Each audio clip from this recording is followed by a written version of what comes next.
Welcome to Mexico Unexplained, where we will explore the magic, the mysteries, and the miracles of Mexico. This series presents information based partly on theory and conjecture.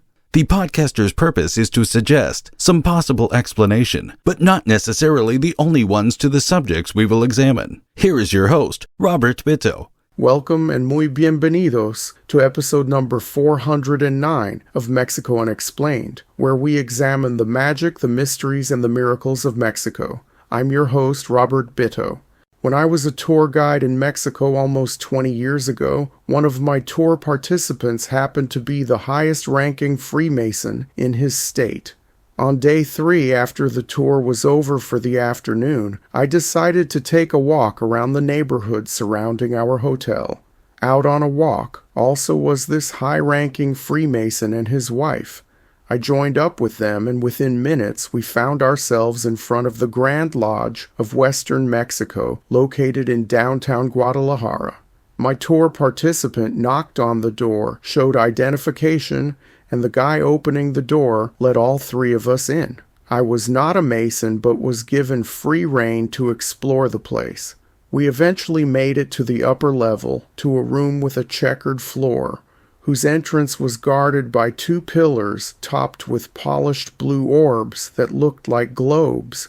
Lining the walls were rows of chairs. At the far end of the room there appeared to be an altar with burgundy-colored curtains behind it. To me, the setting made me think that a wizard with a pointy top hat would come out from behind the curtains at any moment. This room was some sort of inner sanctum that I knew I probably was not allowed to be in, but was only there because of who I was with. This strange room was not the most curious part of the lodge for me. In the entrance of the lodge was a main room with busts of major political figures from Mexico's history: Juarez, Father Hidalgo, Morelos, and more. I was really interested in why Hidalgo was in this hallowed room of heroes, because he was a Catholic priest, and I knew the church was not so fond of the Masons. I voiced my wonder out loud. The wife of the high-ranking American Mason responded to me. They were all Masons. This country was founded by them. Father Hidalgo was secretly a Mason, even though the church was against the whole movement. The Masons were all about creating new power structures, and in Mexico, they were all about breaking away from Spain. I found this all rather interesting, and vowed one day to look into this further.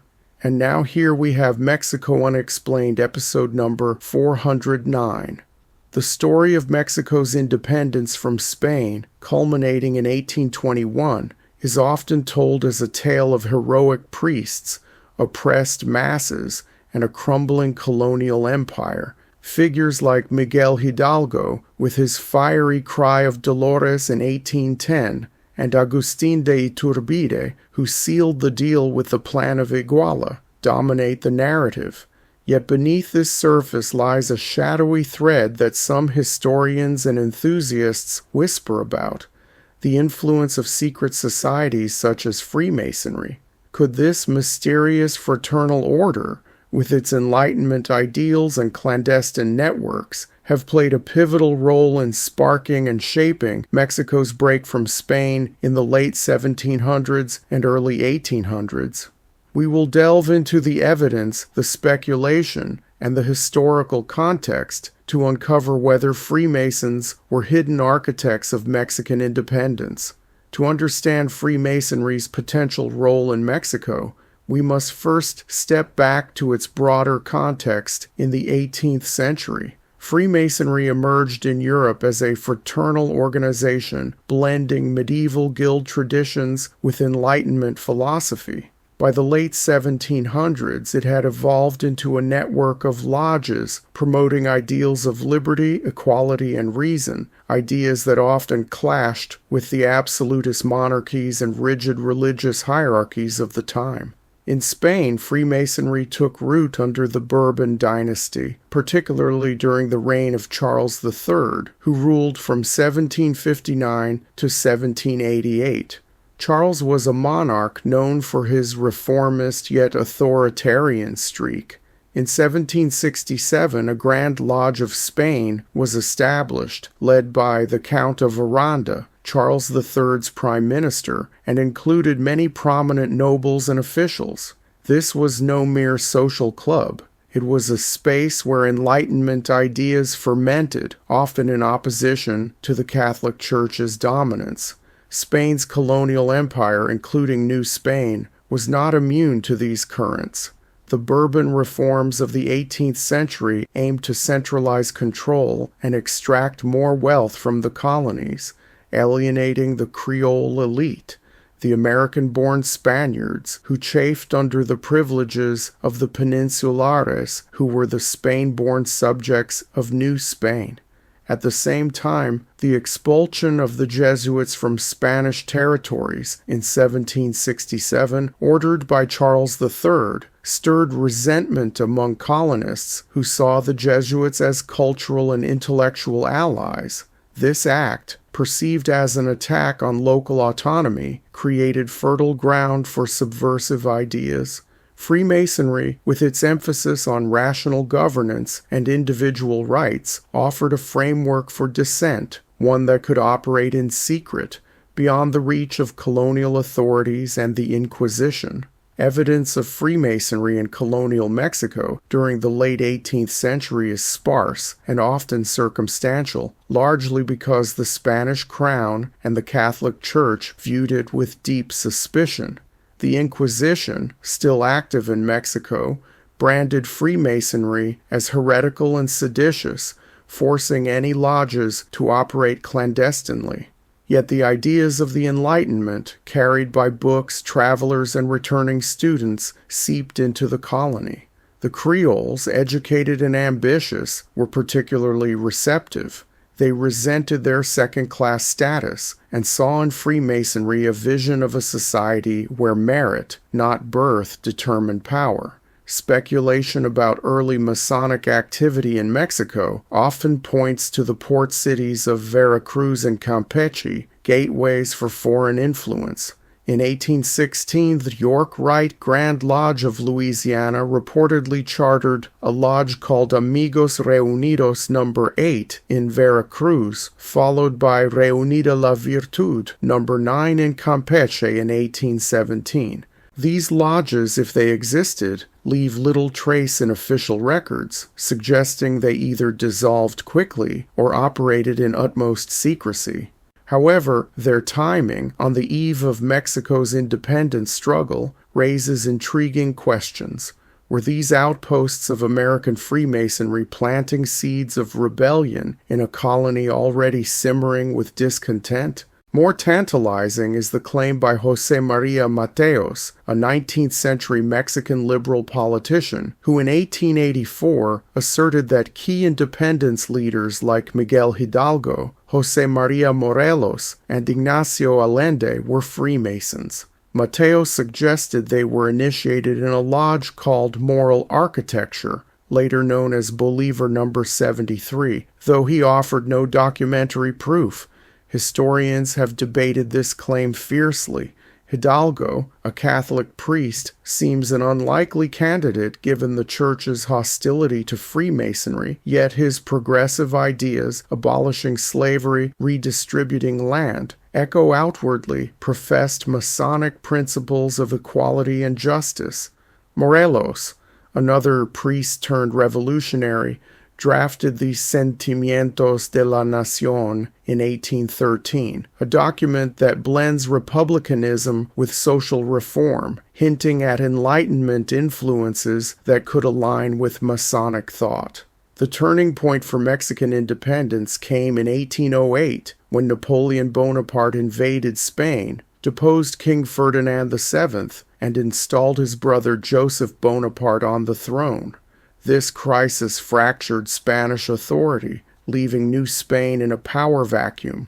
Creoles initially sought autonomy within the empire, but when their hopes were dashed by the hardline Spain-born loyalists, rebellion became the only path. This moment of chaos was a golden opportunity for secret societies like Freemasonry to mobilize. In Spain, the Napoleonic upheaval galvanized Freemasons, many of whom supported the liberal constitution of 1812, enacted by the Cádiz Cortes. This document promised greater representation for the colonies, but its implementation faltered, further alienating the Creole class. In Mexico, the turmoil emboldened conspiracies such as the 1808 plot led by Creole elites in Mexico City, which was swiftly crushed by colonial authorities. While no direct evidence ties this plot to Freemasonry, the participants' demands for self-governance mirror Masonic ideals. The secrecy of such groups would have been a natural shield against the Inquisition's prying eyes. Hidalgo's cry of Dolores in 1810 marked the eruption of open revolt, but the movement's intellectual roots may stretch back to these earlier hidden networks. The priest's call to arms was not just a spontaneous outburst. It built on years of Creole frustration and Enlightenment-inspired agitation.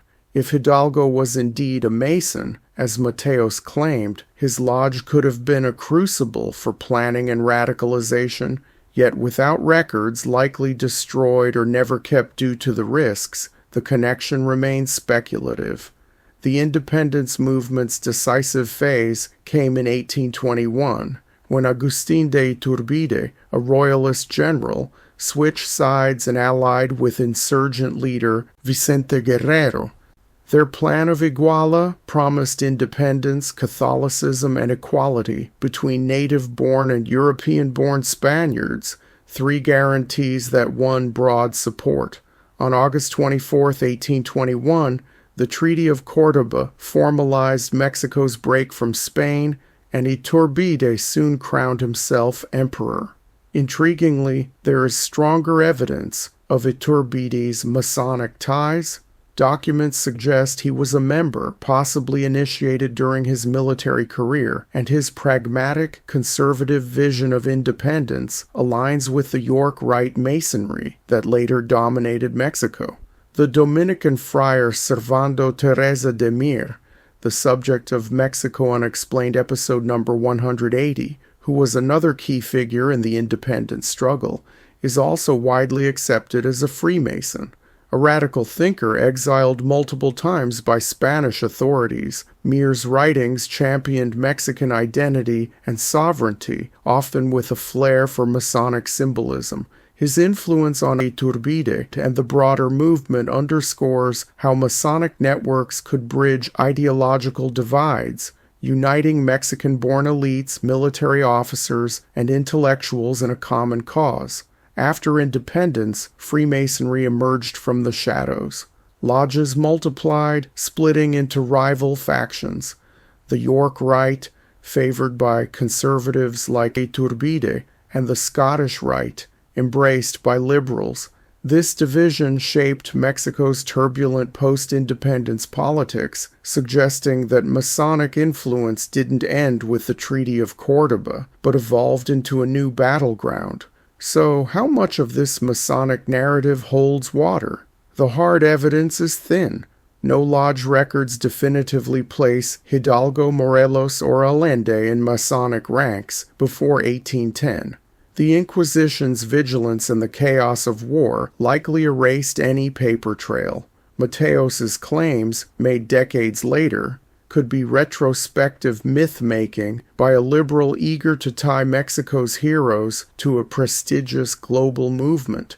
Yet the circumstantial case is compelling. The timing of Masonic expansion in Spain and the Americas, the overlap of Enlightenment ideals with revolutionary rhetoric, and the documented Masonic affiliations of figures like Iturbide and Mir suggest a plausible influence.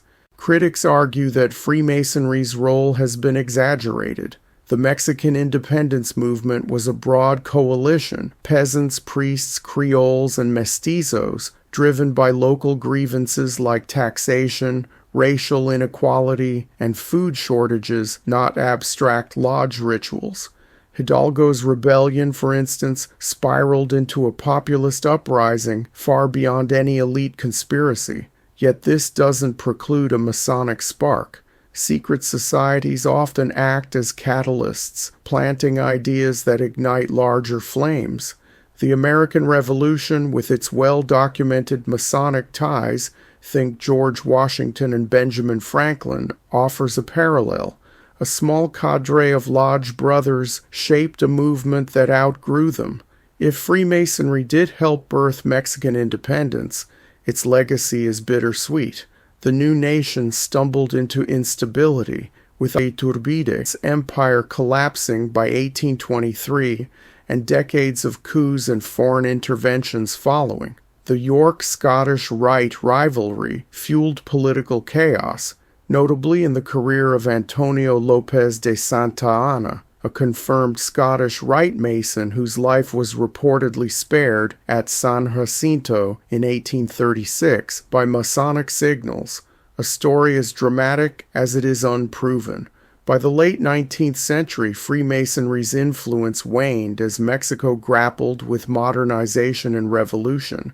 The Freemasonic angle offers a tantalizing mystery, a secret society whispering in the shadows of a nation's birth. It's not the whole story. Hidalgo's faith, the ambition of native-born elites, and the people's rage were just as vital, but it adds a layer of intrigue. Picture clandestine meetings in Veracruz, coded messages passed under the Inquisition's nose, and a priest like Hidalgo torn between his cassock and a Masonic apron. Whether fact or folklore, it's a thread that invites us to question the official tale and peer into the hidden corners of history. Over 2 centuries later, the question lingers: how much of Mexico's freedom was forged in the lodges of the Enlightenment? The evidence may never fully surface, but the speculation alone keeps the story alive. A perfect enigma to keep us all in a state of wonder. Thank you once again for listening to another episode of Mexico Unexplained. Remember to like and subscribe to us on YouTube and follow us on X and TikTok. Tell your friends by sharing these shows with others. Please go to our website, MexicoUnexplained.com, for references, illustrations, and for free access to transcripts of past shows. Please visit Amazon.com to purchase the books Mexico Unexplained, Mexican Monsters, and Mexican Miracles to get hard copies of the magic, the mysteries, and the miracles of Mexico. We appreciate your kind attention once again. Until next time, thank you and gracias. Thank you for listening to another episode of Mexico Unexplained with host Robert Bitto. For show summary, relevant links and commentary, please check out our website at mexicounexplained.com. Like us on Facebook and be a part of the conversation. Adios and hasta la vista.